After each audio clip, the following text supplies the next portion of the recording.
When my parents bought a flat in another city, the idea was simple. When me and my brother goes to college there, it would be our second home. We were all excited. But one mistake changed everything. They booked an under-construction project. Builders promise timelines, but who really ensures they deliver? The flat was booked in 2014, but after endless calls and finally a legal notice, we got the possession in February 2020, just before COVID. And by then, both me and my brother had already finished our college. So today's video is a little different. I would like to talk to you about your rights that you need to know before purchasing a house. Why am I doing that? Well, buying a home is probably one of the biggest personal financial decisions we ever make in our lifetime. So it makes sense to be fully aware of all the rules and regulations governing your home purchase and not make mistakes like my parents did. To make sure your dream home does not turn into a personal finance nightmare, we spoke to Abhilash Pillai from Serial Amarchand and Mangaldas, who has over 20 years of experience in real estate. He shared some key RERA rights you need to know about and ask your builder before investing. Let me share those with you. See, before RERA came into existence, buying a property was almost like gambling. Builders had all sorts of tricks up their sleeves. For starters, they sold home on super built-up area. So while you thought you were buying a spacious 1200 square feet flat, once you moved in, the usable carpet area was barely 800 square feet. The rest, lobbies, staircase, common spaces, you paid for but didn't really own. Then there were the advances. Builders would collect about 20 to 30% of the property's cost up front, often with just a receipt, no proper agreement. If the project stalled, buyers had nowhere to go. And where was all this money going? Not always into your project. Funds collected for Project A were happily diverted to buy a land for Project B or to clear debt elsewhere. When Project A ran out of cash, it was buyers who were left stranded. Number 4 is about delays. They were like the biggest nightmare. Possession dates were vague promises like within 3 years, but 5 to 7, even 10-year delays became common. Some projects never got completed at all. On top of that, the marketing was often misleading.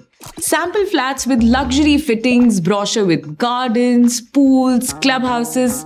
But when you finally got the keys, reality looked like nothing with those glossy pictures. And sometimes the problems ran even deeper. Buyers discovered the land itself was under dispute or approvals weren't even in place when bookings began. Imagine paying for a home only to find out it was legally shaky from the start. These were just a few of the ways builders bent the rules before RERA. The list was endless and the need for regulation was urgent. Then came RERA, the Real Estate Regulation and Development Act in 2016, a turning point in India's real estate story. For the first time, the law was designed to protect you, the home buyer. Builders now had to commit to clear delivery timelines, give regular construction updates, and sell homes based on actual carpet area you would use, not inflated numbers. Sales deeds, agreements, everything had to follow standard rules. For the first time, the scales tilted in the favor of buyer. But here's the surprising part. It's been almost a decade since RERA came into force, and yet many home buyers still don't fully realize the power it gives them. So the real question is, do you even know what your rights are under RERA, or what questions you should be asking your builders today? Before I tell you these rules, here's something important to know. Real estate in India is state-specific. Each state has its own RERA authority and guidelines. But there are some broad rules that apply in most places. Number 1, ask for registration. By law, any project with more than 8 units or more than 500 square meter must be registered with RERA. Go to your state's RERA website, type in the name of the project to check for registration. If it isn't, the builder is not even allowed to market it to you. And if someone says, "We are in the process of registration, just pay a token advance," that's a clear red flag. Number 2 is to verify details. Once you find the project, don't just stop there. Check whether the number of units, the carpet area, the layout plans match with the sales team's promised. Look for land details, clearance, and the completion details. A handy feature on many RERA websites is the complaints section. Quick way to check the developer's past record. Number 3 is the units scarcity. Sales team love to pressure you with the lines, "Only 2 units left, sir." But under RERA, some state websites even show how many flats are actually sold or unsold. Use that to your advantage. Number 4 is about only carpet area based sale.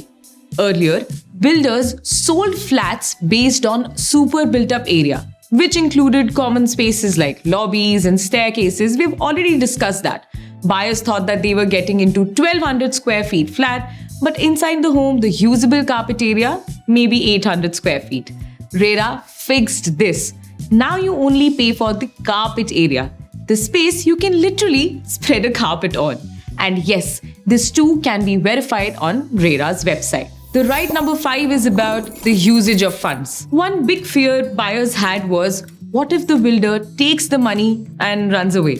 RERA now mandates that 70% of the money collected must go into a dedicated escrow account for the project alone. As per the rules, when you pay, say, 100 rupees to a builder, only 30 rupees is available for his direct use. The remaining 70 must go into an escrow account, a separate bank account created specifically for the project. Also, the builder can withdraw it only in stages after reaching certain milestones and only with certifications from engineer, architect, or a CA.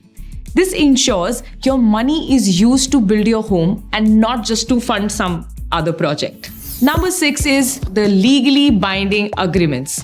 A builder cannot take more than 10% of the property cost as an advance without signing a formal builder-buyer agreement.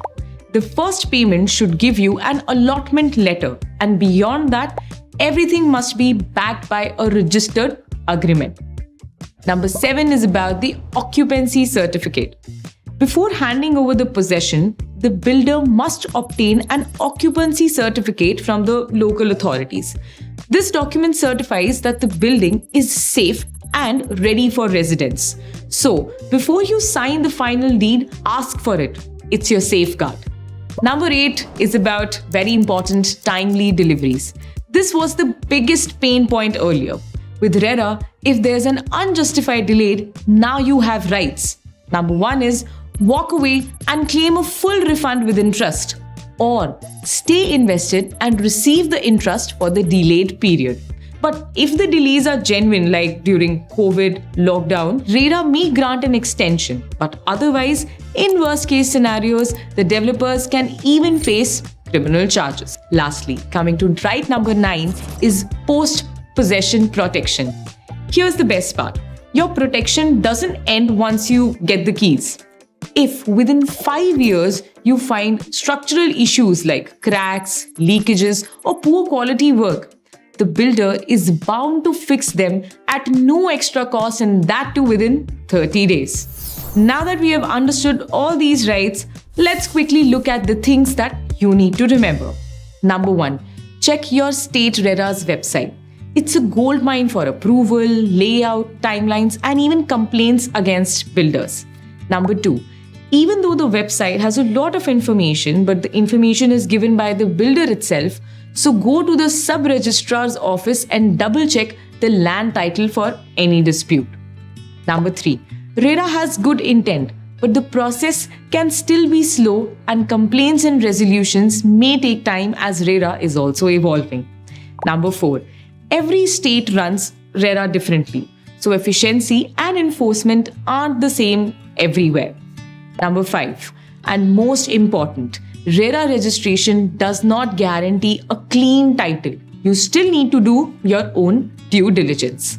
So, RERA was created to protect buyers like us. It only works if you know these rights and use these rights. So before signing on those dotted lines, spend the extra time verifying the details, asking the right questions, and using the safeguard RERA gives you. I hope you like this video. See you in the next one. Until then, happy investing.